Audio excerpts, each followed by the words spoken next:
Hello and welcome back. I know it's been a while since I've done an Indie oil field video, but we had an interesting thing happen a few days ago working on a well, and I'd recorded footage of it, and I'd initially recorded it to kind of show, what issues we were having and everything, but the videos turned out to be too long to send directly to my bosses. So what I did is I did several different videos of each part of the process, and I decided I'd just make a YouTube video and share it to everybody, because this has definitely been one of the more unique problems that I've seen in the field. So we were working on an injection well, and I'm pretty sure in another video somewhere I've explained injection wells, but I'll give you the Cliff Notes version of it. And essentially, on an oil lease, you have your primary production wells, your primary recovery. That's what you see sitting behind me. This lease just has producers on it, nothing else. Then you go into what's called secondary recovery or water disposal. So most of your oil wells in this region produce water. You gotta do something with the water. It can't be sold, it can't be used for anything. It's too salty, it's got bacteria in it, and all kinds of other impurities. So what we use it for is we'll go and we'll drill an injection well, or we'll convert a producer that may be a marginal one that doesn't really produce much oil, or it's got the best conditions underground for injecting.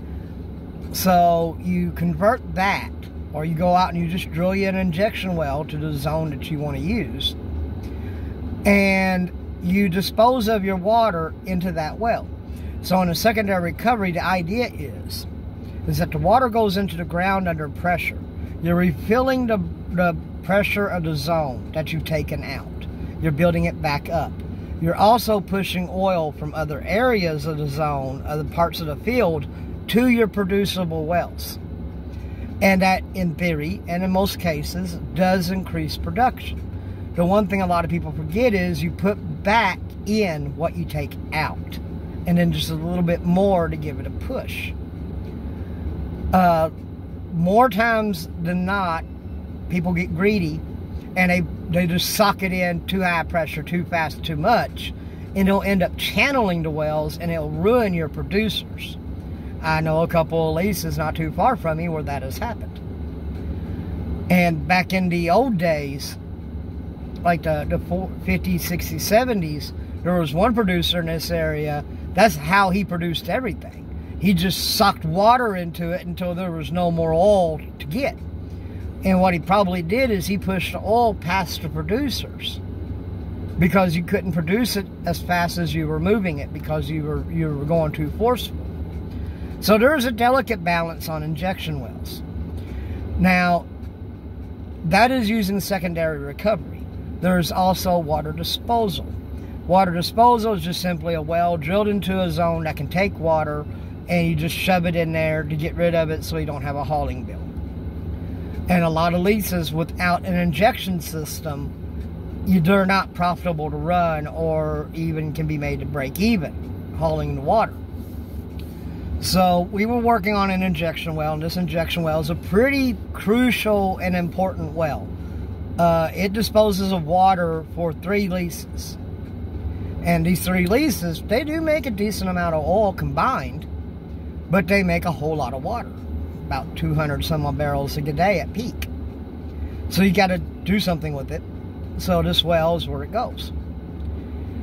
And for whatever reason, it's like clockwork. Every 2 years, it gets a hole in a tube, and you got to pull it, change the joint, run it back in.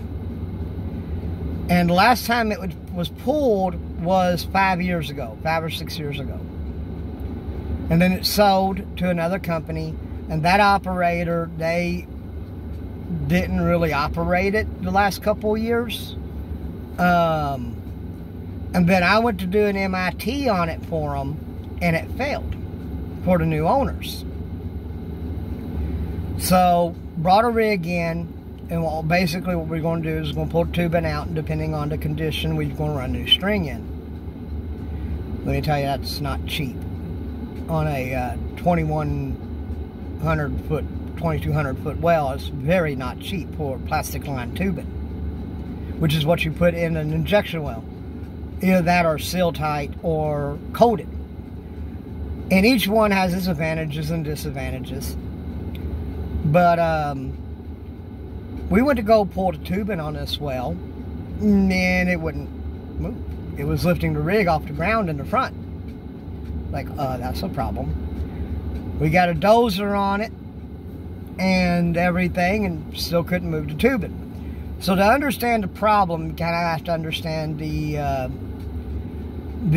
way an injection well is set up, because they don't have a pump jack like these. They just have tubing that goes in the ground, and then away from it a little bit, it can be right next to it. It can be, you know, however many miles away sometimes, depending on how your facility is set up. You have what's called an injection pump, and that takes water from the water tank and pumps it at pressure down the well. When it gets to the well, it goes down to tubing into the formation zone. Now, on the bottom of the tubing, or above the injection zone, is what's called a packer. And the most common version of a packer that we use is an 81 tension packer. They're made by, there's what also is called a Baker packer. So there's slips on the top of it that grip the casing wall. And when you J it, and they call it a J because of the way it works. When you J it, it squeezes a 4-inch wide rubber up and compresses it against the walls of the casing and pushes the slips out so it grips the casing, so it hangs on tension. So when you set your packer, once you have it J'd, you take and you pull up on your tubing to compress it more, to expand it, to take up the void inside the casing, so you have a hard block between the outside of your tubing and the interior of your casing wall. So when you do that, you get what's called a stretch, because your tubing will stretch. It's just made out of steel and metal, so it's going to stretch some. But you need to leave enough of a stretch in it that it holds the packer in place, but also allows you to still pick up on it to remove the slips from the top of your casing. Once you do that, you can drop your tubing back down, un-J the packer, which is going to allow it to collapse down, ideally, and then you pull it out to hoe.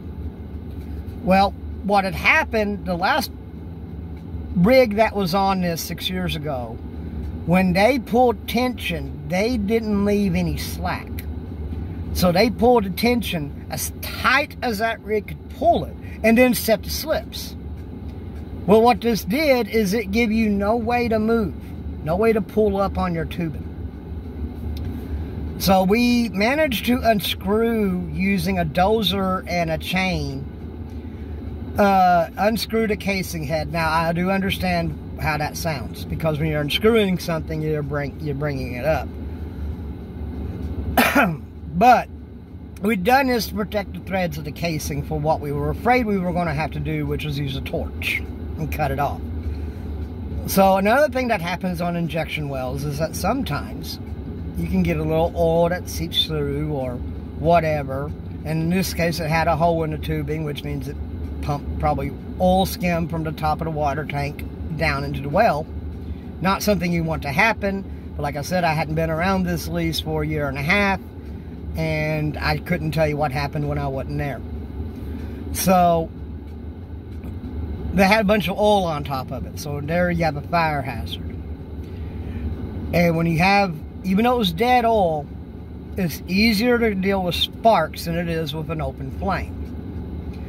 So what we ended up having to do was cut, using a K12 saw, 2 different varieties, and a grinder, cut it off of there and then took a Halligan bar that had a pretty aggressive slope like that to split the casing head off of the casing in order to move the tubing.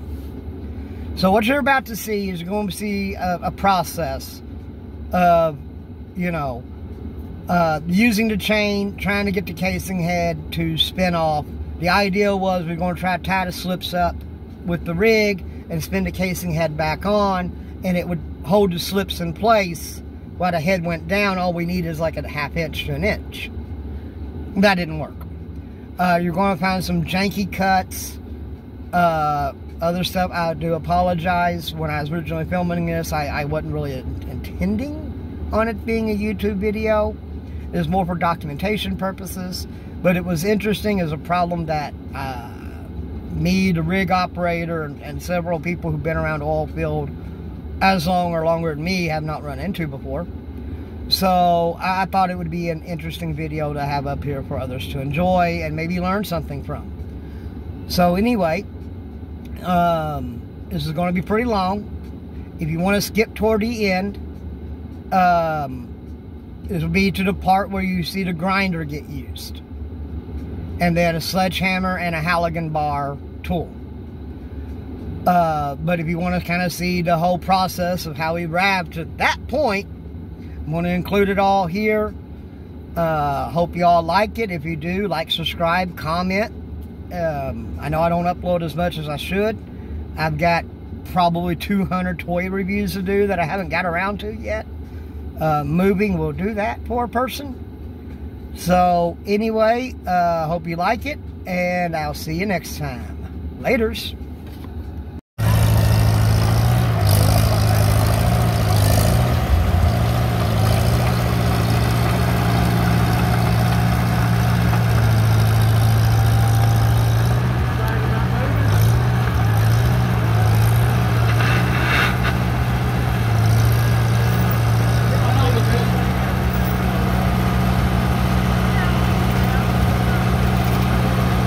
When the packer is hung, and you got to get the casing out, head off somehow.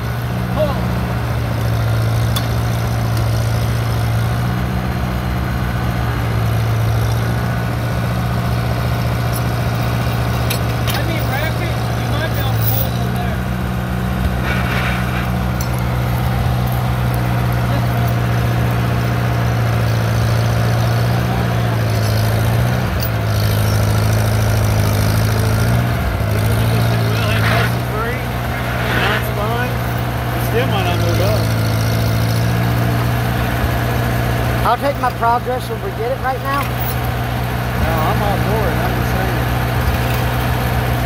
I'll do that.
I bet the tension on the tubing is what's holding it up now.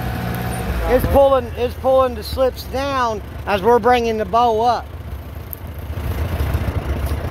Well, I mean, it should be coming with it because I got tension on it. I was gonna say, you think you put a little more tension on it, or? Right. Hey, I'm gonna get a little more tension on the It might help a little. Because as it's pushing up against it, you might need to take a little more off of it.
Concept's there. I mean, I've had worse ideas.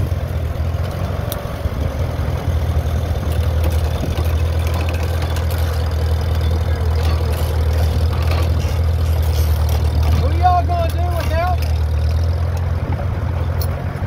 See, it even disenchanges it. Hands fucking hell. I knew that would work. Yeah, the way you're doing full turns today. A little longer setup to get a lot more out of it.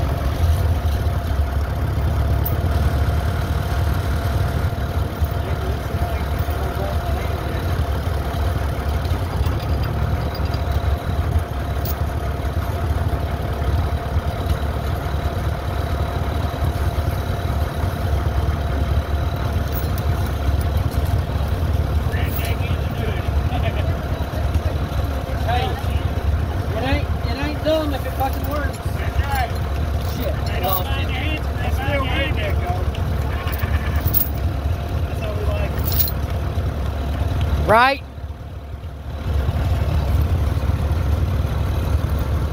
Amy's the one gonna make all the money off the YouTube video.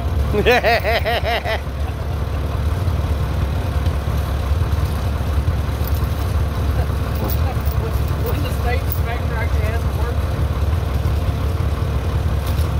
Oh God, no. God forbid. That'll work.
Probably. Is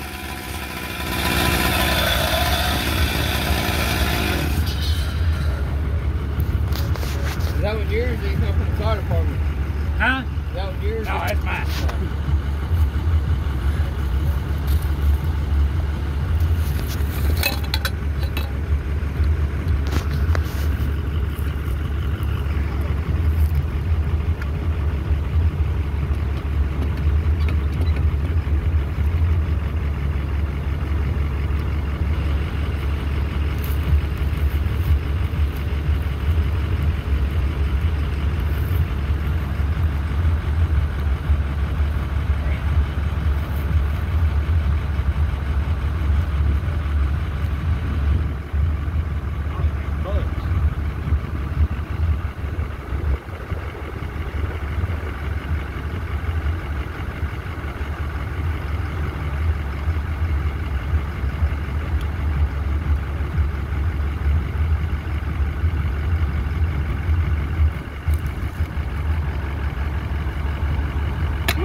See, we have the casing head spun all the way off at one point yesterday, basically. Pretty much.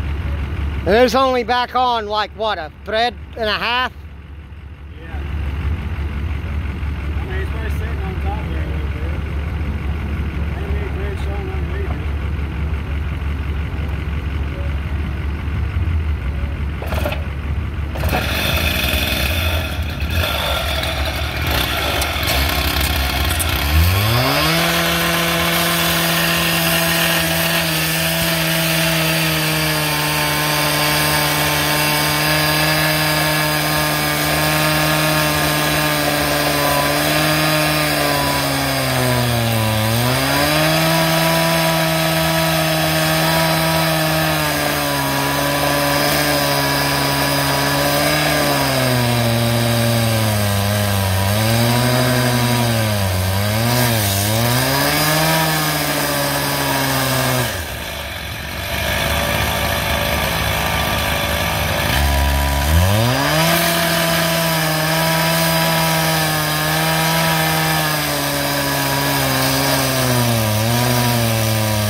What? I'm stood over this way in case that car. Oh, Go that way. yeah.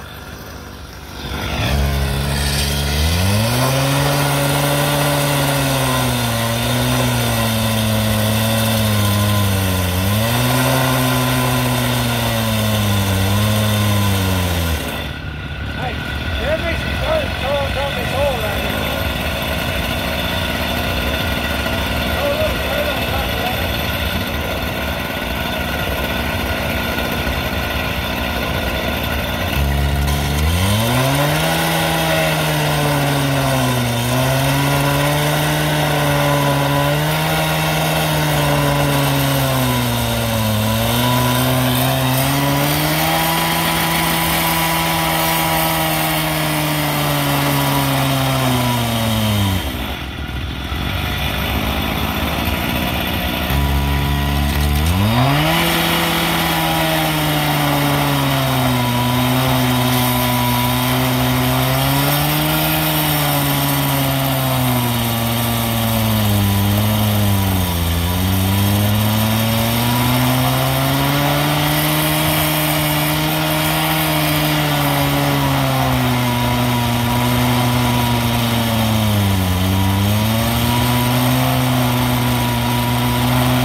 You might not want to stand there.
Just yank it right off.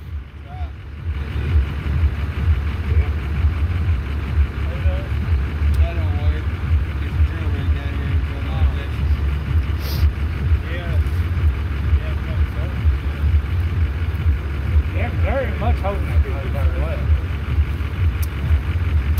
They always do what we say.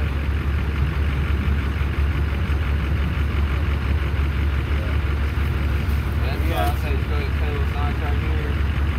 We'll loop the chain through. We'll catch it with those notches. Try to pull. Yeah. I don't know what else to do. And that's like you said, you go.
there's some jaws on that truck.